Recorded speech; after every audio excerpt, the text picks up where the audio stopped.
My name is Dawn Knickerbocker. I belong to the Anishinaabe people from White Earth Nation, Gawababaginakkag in our language, enrolled in the Minnesota Chippewa tribe from the Otter Tail Pillager Band of Indians, and I am so happy to be here with you today. We are so excited to have you here. We've been hearing from a lot of people about how excited they are to join this conference. It's been a long time coming. And throughout this time that you're going to be with us, you will hear a lot from people about solidarity and what that means. But before we do all that, I'd like to welcome you with a land acknowledgement. I was thinking of doing this myself, but it's always important to have somebody who's from this land do the land acknowledgement. And so I'd like to welcome my friend Robin to the stage.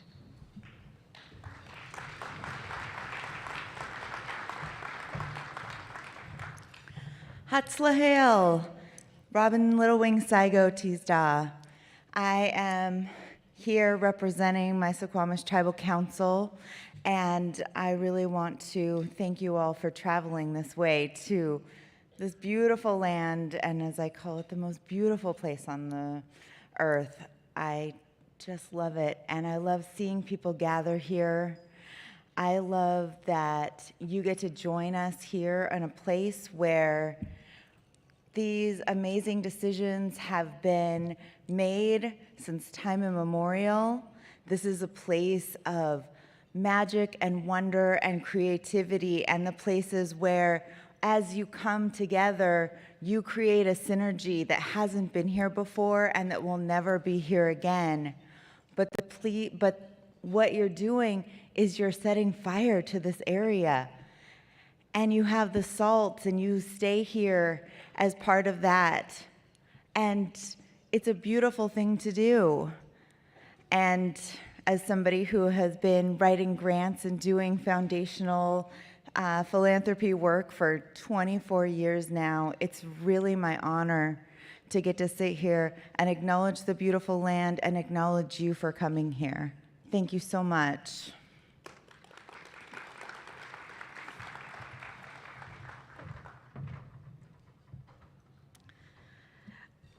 And what better way to acknowledge the land and acknowledge power and solidarity than through dance and song. So please welcome the Lummi Black Hawk Singers.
Hasiyam, Nishtalacha Siyam, Etzat Salalut, Etzat Yaflam, Atasiyam, Nishtalacha, Haishka, Haishka, Quanasanat Tacho, Etzayatsan, Platsatina Quelia, Esuitsan, Ohiluk, Quanas, Langnuchtia, Nishtalacha.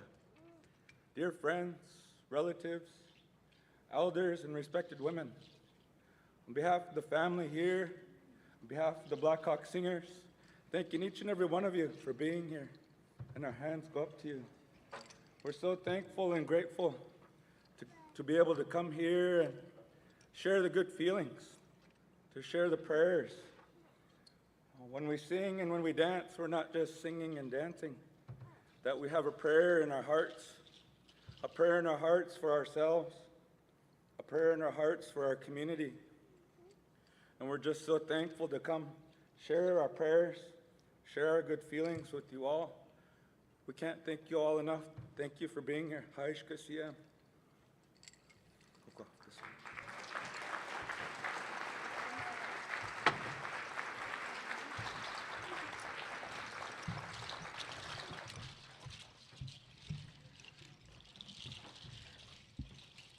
That was some beautiful medicine to start our time together. Thank you so much to the Lummi Blackhawk Singers. One more hand for them.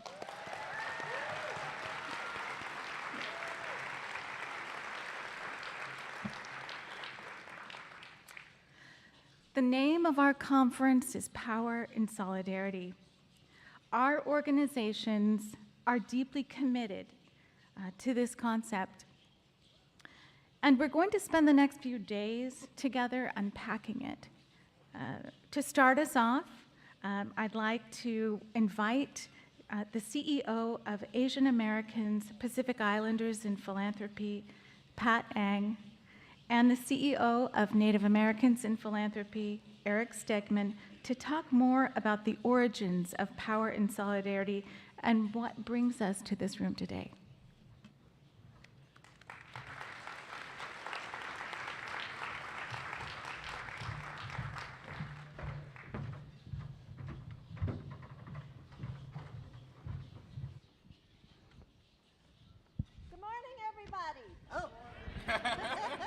Too excited. Good morning, everybody. Let's do that again. All right. I need my glasses. I'm so sorry. Here we go. All right. What an honor to welcome you all to this first ever gathering between AAPIP, and NAP, Power in Solidarity. My name is Pat Ng, as you heard, and I am the president of AAPIP. And my name is Eric Stegman. I'm the CEO of Native Americans in Philanthropy. And for those of you who are new to AAPIP, we're a justice-minded national philanthropic affinity group, a lot of words, right, that provides unique community spaces for Asian Americans, Native Hawaiians, and Pacific Islanders, and allies in philanthropy. And at Native Americans in Philanthropy, we're a national advocacy coalition that works with tribal community leaders, funders, and other partners who are all working together to increase philanthropic resources to tribal communities and to make sure that those resources are more in line with our values as Indigenous people. Yeah, and for many of us, this is the first time, right, that we're gathering together after 2 long, crazy years. Maybe it was more than 2 years. It's pandemic fog. So at a time when the world is spinning out of control, in the midst of racial reckoning, real threats to democracy, escalated violence directed against our communities, it's so important to reground ourselves in remembering what the hard-fought struggles to fix this nation have brought us to the best of what a great democracy can look like, right? With our communities and philanthropy playing a critical role. I started this position right before the pandemic, just a couple of weeks actually, and like a lot of others in the field, we kind of turned into an air traffic control tower for all of the different funders out there who were trying to respond to the COVID epidemic in our communities. As many of you know, our tribal communities were some of the hardest hit, and we were really doing everything we could to educate and inform tribal leaders to get those resources to the ground. And while it still continues to be a major challenge in our communities, for me particularly in taking the helm of this organization after 30 years of being in existence, there was a blessing buried in it, because I was able to do a lot of listening, really hearing from those who had been part of the organization before, the funders who were new to the organization, and I kept hearing about the founding. And when the groups got together at the Council on Foundations and realized I myself didn't really know how we were founded, and I didn't feel that story was being told enough, as I listened to those who were around us in the early days, I was more and more inspired. AAPIP and NAP were actually founded at the same time, and with similar experiences, Asian Americans, Native Hawaiians, Pacific Islanders, and American Indians and Alaska Natives suffered from so many of the same challenges in this field. We were invisible, we were the asterisks in the data, we were some of the most marginalized, and always being told that, you know, the underfunding that we dealt with was justified because of those reasons. And so in those halls of philanthropy, we needed something different.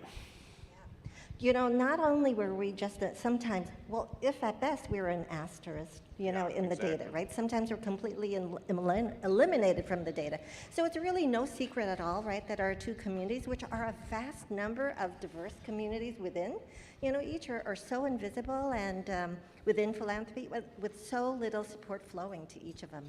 So over the past 2 years, AAPIP and NAP have reforged our connection, bringing us to this moment, right? You know, so new. And over the next few days, we hope that you will learn more about our many communities, our two organizations, and to join us in a new path forward. So today we're going back to our roots, and we're going to do that together with you, really in an effort throughout this conference and beyond to build a more resource-rich future for Native and AAPI communities. Yeah. And our paths are so connected, our communities are so interconnected, our commonalities are stronger than our differences. So we're coming together with shared commitment to evolving practices of solidarity and our shared humanity. So we really want to start this by welcoming you to this space that's steeped in our community's traditions and our shared practices. I want to honor and thank the Black Hawk Singers for starting us in a good way today, and for the councilwoman from Suquamish. This is the root of who we are, and we hope that you'll also better understand our shared traditions of generosity that were here far before this philanthropic sector was ever created. Yep. Music, okay. So in these next few days, we invite you to receive, honor, and build in our community, you know, stories and our stories in philanthropy.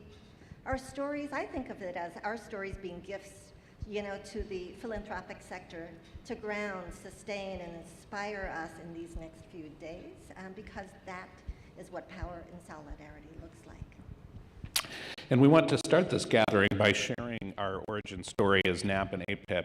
We have some wonderful guests here today who are going to share their insights about our origin story.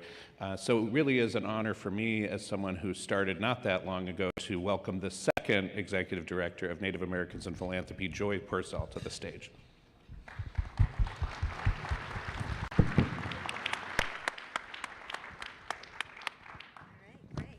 And we also want to welcome Lori Villarosa, who is a former board chair of AAPIP in the earlier years. And you all also know her, you know, as the executive director of PRE. All right. Hello, Lori and Joy, and thank you so much for being here with us this morning, and to all of you. So let's get started with the story that actually started more than a decade ago, and just a little bit of like, you're going to hear some things that are not in chronological order, right? You know, but these are the stories that are really important to us in the ways that it has come to each of us. And so, you know, just a fair warning around that. Don't try to sort of follow the chronology, but really just the heart of the stories, yeah? So let's start with the story that goes back more than a decade ago in 2010, when AAPIP and NAP traveled together to visit Amachi and Sand Creek near Denver, two sites of historic significance to Asian Americans as well as Native people. So Richard Wu, who helped launch AAPIP, who helped launch AAPIP by hosting our founding meeting back in 1990 when he was at the Levi Strauss Foundation, and he wrote some reflections after those visits, and we wanted to share that with you. And Richard, unfortunately, actually couldn't be here directly with us, but we're channeling him through his reflections that he wrote right after the site visits. It's Tuesday afternoon, and the COF conference is winding down while the community visit to Colorado ramps up. Native Americans, NAP and AAPIP, have organized a learning and healing pilgrimage to two sites of historic significance. The first is Amachi, where over 10,000 Japanese Americans were imprisoned during World War II in a desolate camp of makeshift wooden barracks. The second is Sand Creek, site of the Sand Creek Massacre of 1864, where over 150 Cheyenne and Arapaho people were slaughtered by Colorado militia. At Amachi, Bob Fuchigami, a 79. Let's do that again. At Amachi, Bob Fuchigami, a 79-year-old retired professor who was imprisoned there as a teenager, led the group through a candlelight vigil ceremony to remember the more than 110,000 Japanese Americans. I do not drink coffee, and maybe I should. To remember the more than 110,000, yes, 110,000 Japanese Americans from Latin America, Japanese Americans and Japanese from Latin America, who were held against their will in 10 concentration camps against rural America. At Sand Creek Massacre Historic Site, our group gathered with descendants of the survivors of the Sand Creek attack. There were men and women from the Cheyenne and Arapaho nations spanning 4 states. Some of these leaders drove 10 to 15 hours across state lines to honor us with their presence. We listened to the stories of unresolved grief over the loss of human body parts taken during the massacre and kept in modern-day private collections as trophies of the Indian Wars. Together, we walked to the site of the massacre, conducted a memorial service, and stood in the place that is sacred to the Cheyenne and Arapaho people. Richard continued on to say, quote, "I came away with a deeper resolve to continue my work in philanthropy as one of many meaningful paths towards change, justice, and innovation. At Amachi and Sand Creek, I gained new perspectives on my small place in a universal time. I witnessed the resolve of Bob Fuchigami and the Cheyenne and Arapaho people to maintain their dignity over lifetime and many lifetimes. I walked away celebrating the leaders of Amachi and Sand Creek for their steady commitment to resolve complex community differences. They are doing so not by dwelling on the past, but rather drawing out its lessons and healing wounds long left open or overlooked. Through the resolve of these peacemakers today, all of us will be safer tomorrow." I'm so glad we could share that beautiful reflection with you. I think it's something that really grounded me as I joined NAP, and I'm just so glad that we have some of the folks here who've been part of this work. And so I'm going to go ahead and ask Joy, what are the earliest memories you have of AAPIP and NAP, and how has it shaped your path in philanthropy since then? Aye, big question. Ani bonjour, everyone. It's good to join you from Minnesota into this space after more than a dozen years of coaching, consulting, and not being in the Native Americans and philanthropy space, but to share it here again with you. So I want to say in the beginning, as we start our creation stories, there were powerful people at a table, Native American, NAP people, soon to be AAPIP people as we call ourselves, then considered an affinity group and has grown to be that and so much more.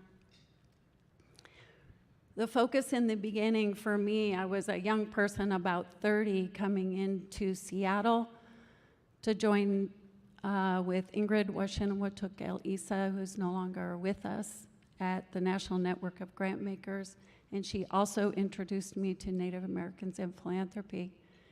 At that beginning time, there had been a table before I came of Luis Delgado, who has done a lot of research and left us with much research, which extends to Native Voices Rising, which some of you are familiar with today.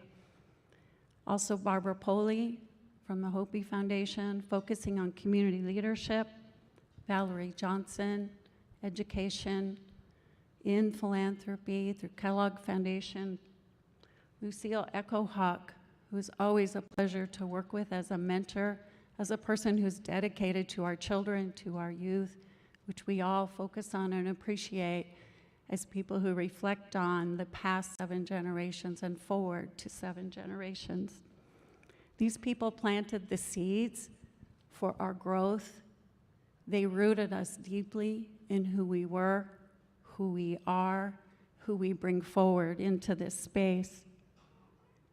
They held brave space for us at a time when NAP was about representation in philanthropy and expanding again to be so much more. It isn't just us as Native American people who represent ourselves in philanthropy. It is the tribes, it is the communities, it is the families that we come from. It is the issues that we care about deeply, that we name and we work toward in solidarity with AAPIP. Examples through Amache and Sand Creek, and I know other travels to Hawaii where we shared many things. And I want to name some of those and ask grace for those who I have not named. Environmental justice. We lay our life down for this earth.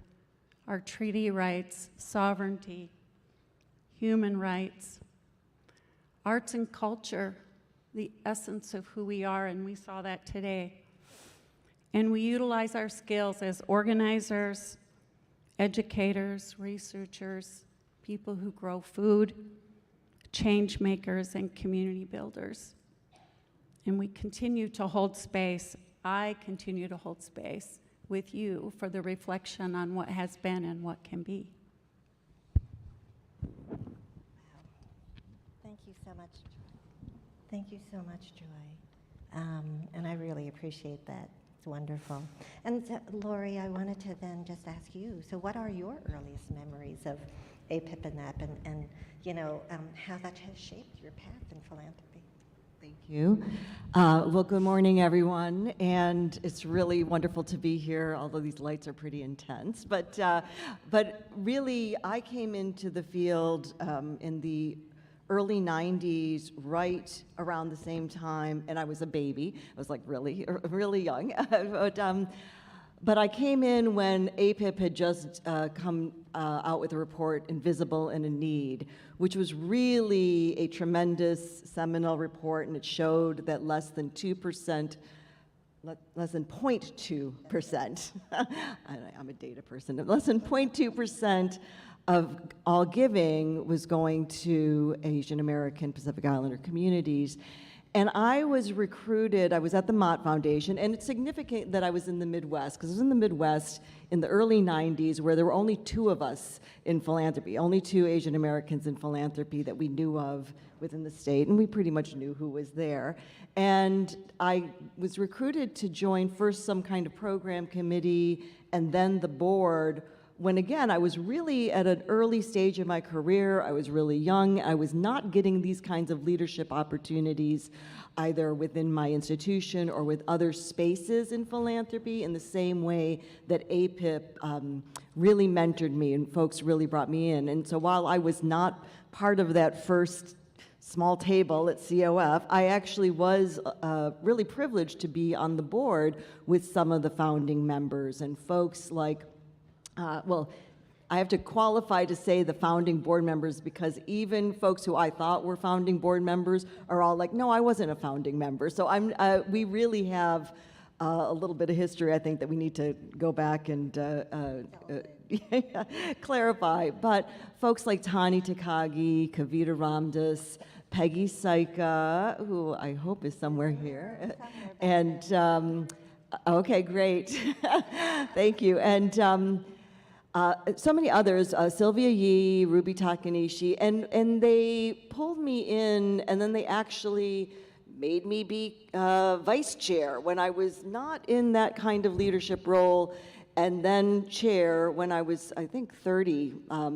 And it was the kind of time where actually the board members were among the more radical folks that I knew in philanthropy. And I think when we think about our elders, we can sometimes get a little bit twisted and a little bit of hubris about who we are when we're coming into something younger, but really I was very schooled by folks who'd come up in movement, who had been much more connected to progressive, radical movement. And then there was a bit of a shift, and I think this is significant. There was some shifting, whether we were going to be focused on shifting the field in terms of what the giving was like, what the giving was accountable to, or questions of representation. And you have to remember, this was in the 90s when a lot of Asian Americans were getting recruited as in a wedge way in the fights against affirmative action, others, and there were leaders who were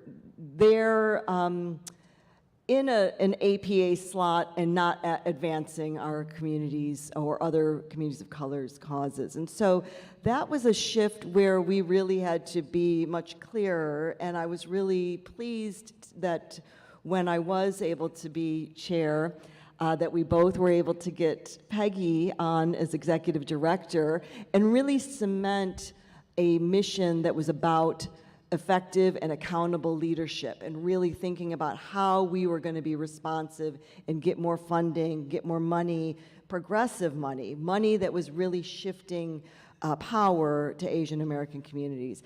And I will say that it's also a time where our relationships were so, Joy and I got to work together, our relationships were so critical, and really part of the other dynamic is because APIP and NAP were smaller, we often were the ones who were building the coalition. You know, there was the coalition of the joint affinity groups, and given the importance of doing things in coalition, we shared space often, and one of the, and I don't know where I am on time, so tell me if but one of the significant site visits and the pieces that we took together was at the Council on Foundations in 1997. There was a shared site visit in advance of the conference in Hawaii, in Honolulu. And it was very significant, and I see Kevin Walker now. It was significant because a lot of major national foundations who always went to the Council on Foundations conference were not sending their staff. They were treating it like, oh, it's in Hawaii, it's a junket, it'll look bad, we don't want to send our staff to it. It was really offensive, it was really problematic in a way, in a time when you think about the Asian American community there, when you think about the Native Hawaiian community and how critical it was, and what an incredible opportunity it was for funders to understand the needs of these communities, our communities.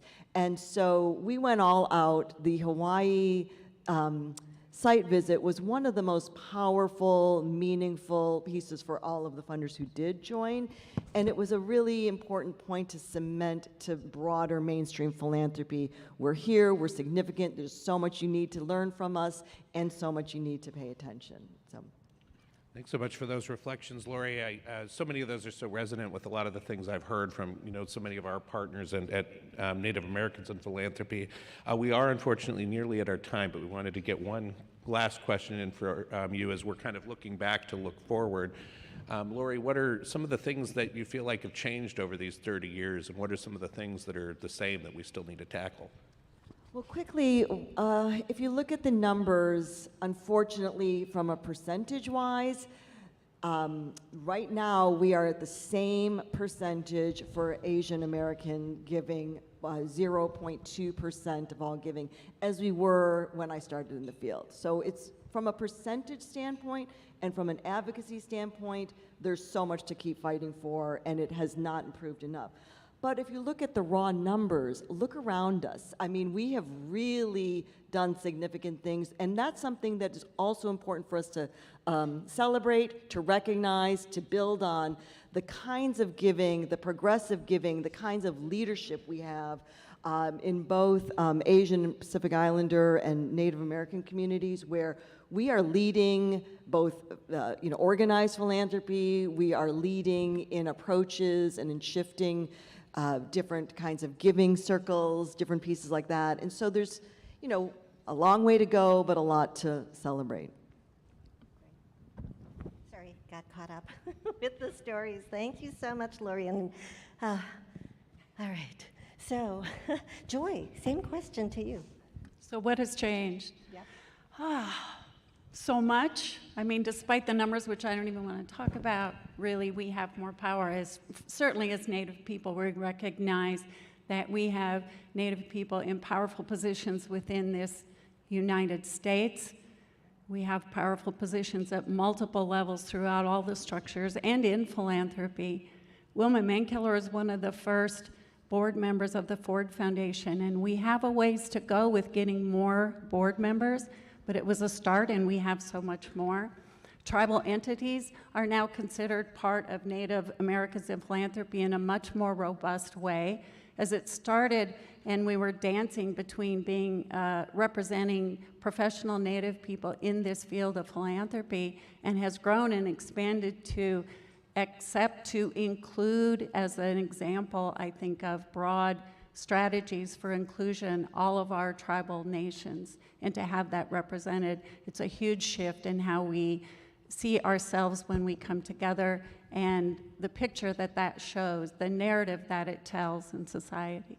The impact is great. Yeah, I mean, it really is, such a powerful difference in over 30 years. It's very slow, but certainly movement. And sometimes it feels like we're standing still. But I also wanted to, it's so powerful to have the AAPIP and NAP story here. I also want to bring into the room, ABFI. So ABFI, as many of you know, is the original affinity group in philanthropy. And I think that they brought forward, space for all of us, to also learn from their example. And this is really the power of solidarity, right? And so the founding of APIP and NAP are profound and critical spaces, as you've heard, right? To build community within philanthropy over the past 30 years, in parallel, as well as together. And it has taken a generation or two, to get here, and this gathering begins a new generation of what might be possible if we build together, this community in new ways. And we're really grateful and excited to journey together with all of you and all of us in this room over the next few days to explore the power of solidarity. And I'll say, may the power of solidarity be with you. And with that, I want to thank Lori and Joy for your continued leadership in our networks. It really means a lot to us. And please join me in thanking them for sharing their insights in this panel.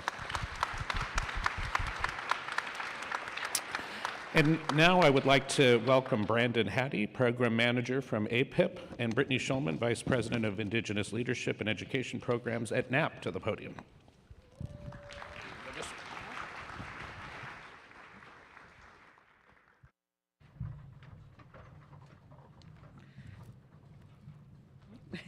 Tanake Havarira. My name's Brittany Schulman. I'm Wakama Siouan, and he already said the title, so we have that. Good morning. My name is Brandon Hattie. I work for APIP. And we know that there's been a lot of people up here who've talked about what solidarity is, and this is no exception. We really want to take this moment to lead ourselves and lead all of us in a new shared ceremony together. Power and solidarity. We'll be leading you through a water ceremony, adapted from real cultural ceremonies and practices across our communities. As you know, water is significant in all of our communities. Water is life. So at your tables, you should have empty glasses, pitchers of water, and a vase. For those of you who are joining us virtually, please take this moment to get a glass of water and an empty vessel for that water to pour into. Ideally, something that's elegant and beautiful. If you're able, we'd like you to grab that empty glass and stand, or grab the full glass if you're at home. You might have to take turns filling that glass with the pitchers there, and please pay attention when you're filling your glass. Make sure that that stream of water is steady. That stream of water represents life. Not too much, not too little, just right.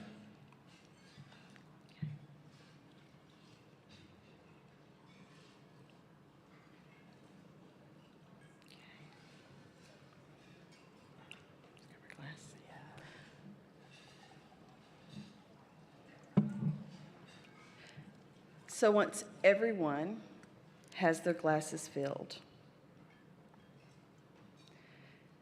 we ask that you close your eyes for a moment and turn to your breath. Be present as you take each one. Every breath is a reminder that we still have life. Open your eyes. Look at the glass in front of you. This glass represents the life and energy of all of us in this room today and throughout the unprecedented gathering that we are here for. What goes into this life? Take a moment to reflect and acknowledge everything that it took to be here. Who's been along this journey? Who might we have lost? When I think of what it took for me to arrive here, I think of my grandmother, who just recently passed. I think of my grandfather, who had this shirt custom made a little too big so that I could fit into it. Who has been with you? Who would you like to acknowledge? What brings you here? And let's take another moment to think about now. Why are you here at Power and Solidarity? What are you hoping to learn, to unlearn, and to build? What is that core intention? As you clarify your intentions, we invite you to pour your water into the vase in front of you. Be mindful again of the stream of water that you're pouring. Not too little, not too much, not overflowing from each other, in harmony.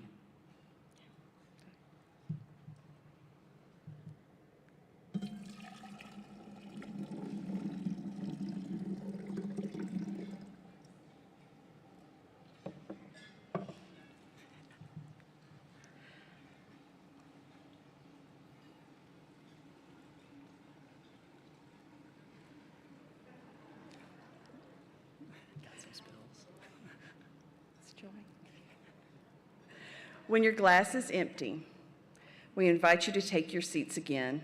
Holding those intentions close throughout this gathering, we invite you to share those intentions with each other, to start a conversation with someone new, to deepen your understanding of someone that you already know. We hope that at this gathering, these intentions can be fulfilled. Ready? Welcome to Power and Solidarity.